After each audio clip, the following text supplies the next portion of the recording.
Bonjour chers amis, frères et sœurs, enfants. Nous sommes dimanche 31 mai. Je vais continuer de faire quelques émissions. Plusieurs frères me l'ont demandé sur le Burkina, sur la région parisienne. Et donc je vais continuer à faire quelques émissions afin de nous fortifier ensemble en vue de l'évangélisation. Beaucoup d'églises ont réouvert. Merci Seigneur. Nous allons nous réhabituer à aller à l'assemblée pour vivre la communion fraternelle. Les citoyens de ce pays vont faire face à bien d'autres soucis maintenant que le virus.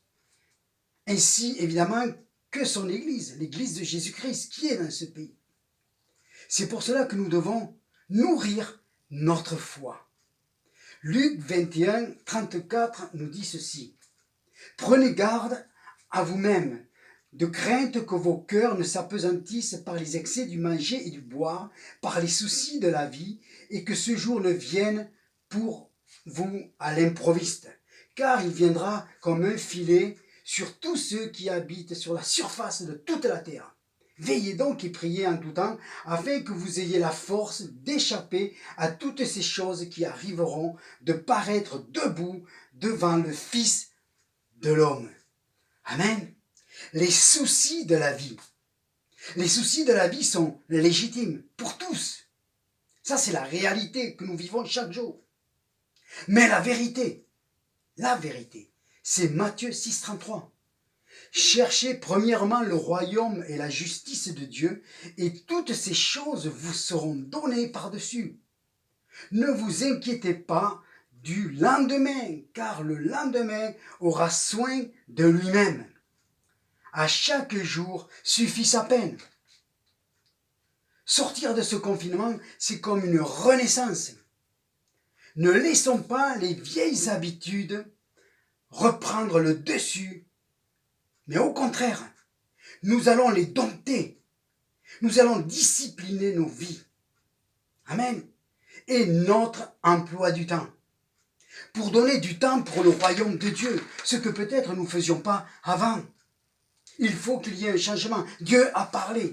Ce virus n'a pas été là pour comme cela. Il est venu pour nous parler.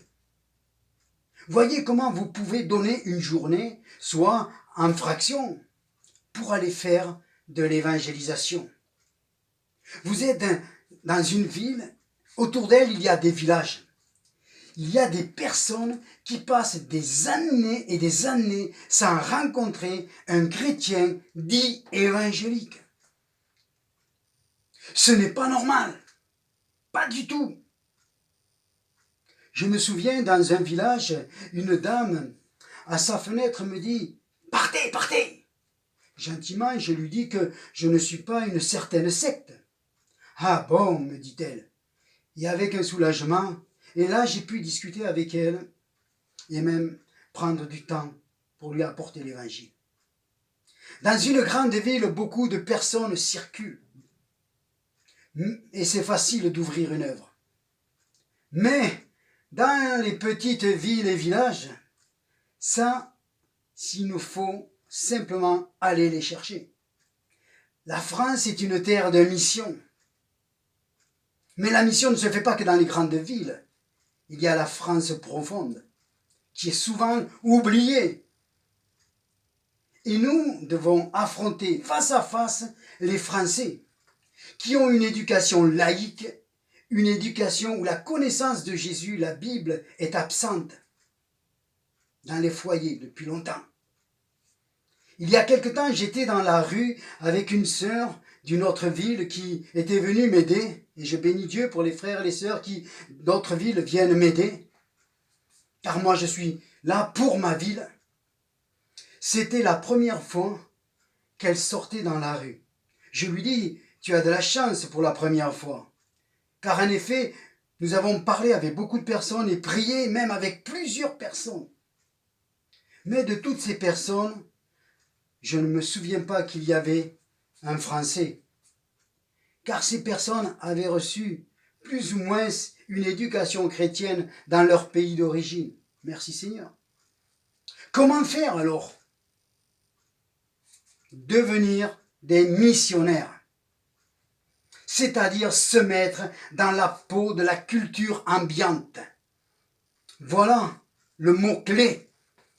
Je me souviens de ce cours missionnaire que nous avions eu avant de partir en Roumanie pour nous expliquer les coutumes et les mœurs, afin de pouvoir, en parlant, ne pas dire des choses qui pourraient choquer. Nous devons nous habituer à la culture ambiante, surtout quand on s'apprête à y vivre. Quand je vais au Burkina Faso, j'oublie que je suis français. Le frère, depuis des années là-bas, m'appelle le 4-4, car, me dit-il, tu es comme l'un des nôtres.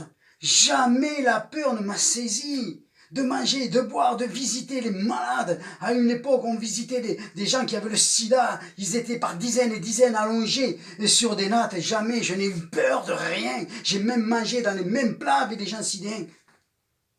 Par sa grâce, uniquement par sa grâce, Dieu m'a toujours gardé. Même pour ce virus, je n'ai jamais eu la moindre once de peur. Je suis les directives juste pour obéir et puis pour le montrer aux autres que je respecte. Mais en fait, moi, je ne respecte pas grand-chose. Le vieux Bernard est mort. Et le nouveau Bernard est en vie jusqu'à ce que Dieu décide du contraire. Alors de quoi aurais-je crainte?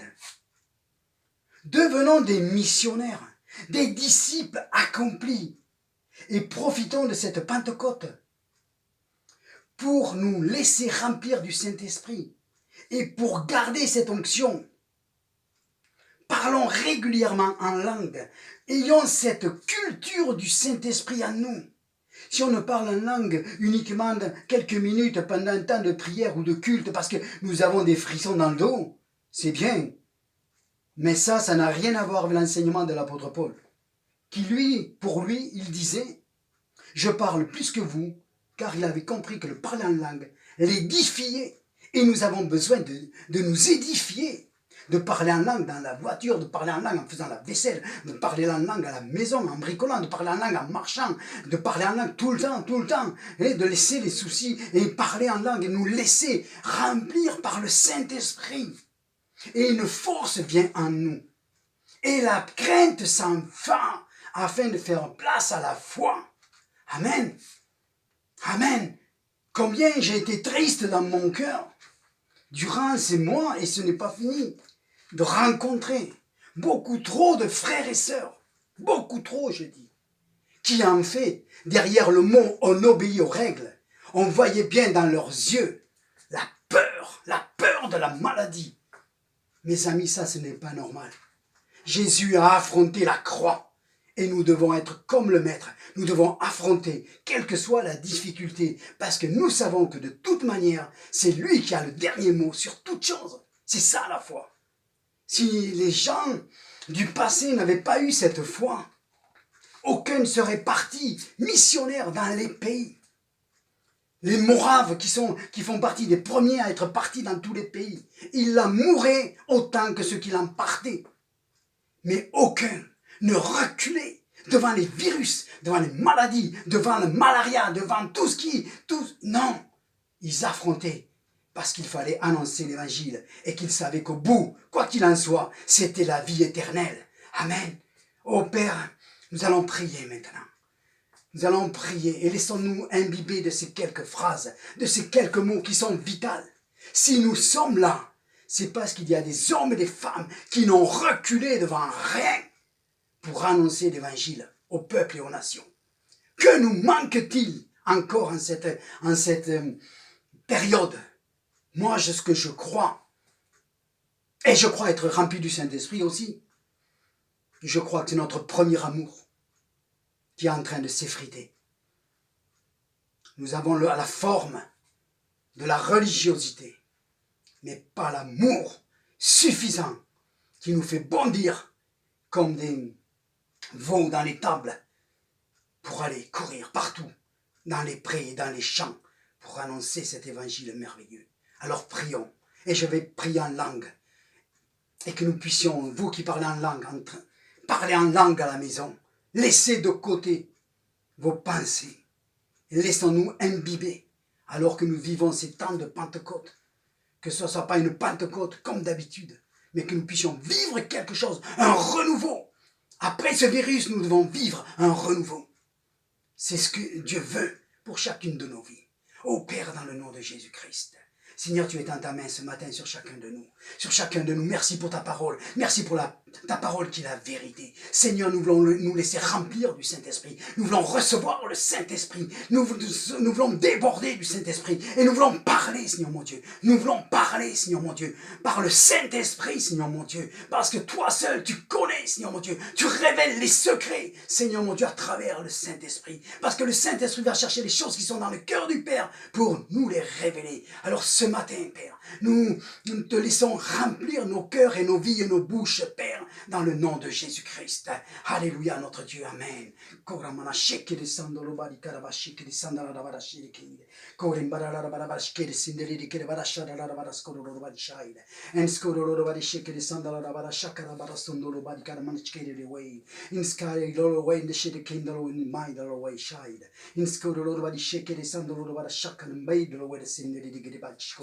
In sky the Lord body shade kere sando Lord body shake kere sando Lord blind kere kere sada away. In sky the shade kere sando Lord with shade kere sada la bara shake it away. In sky the Lord bara shake kere sando Lord with kere bara shake it away again. In sky the Lord bara shake kere sando Lord body shake away. Oh que la foi vienne et que l'incrédulité s'en aille, que nos doutes s'en aillent, que nos peurs s'en aillent, dans le nom de Jésus-Christ. Oh, dans le nom de Jésus-Christ, Seigneur Dieu. Oh, Père éternel, Créateur du ciel et de la terre, toi qui nous as donné ton esprit, Seigneur, ravive la flamme de nos cœurs, encore en ce jour, Père, dans le nom de Jésus-Christ, ton Fils bien-aimé, notre Sauveur. Dans le nom de Jésus-Christ, j'ai prié. Amen.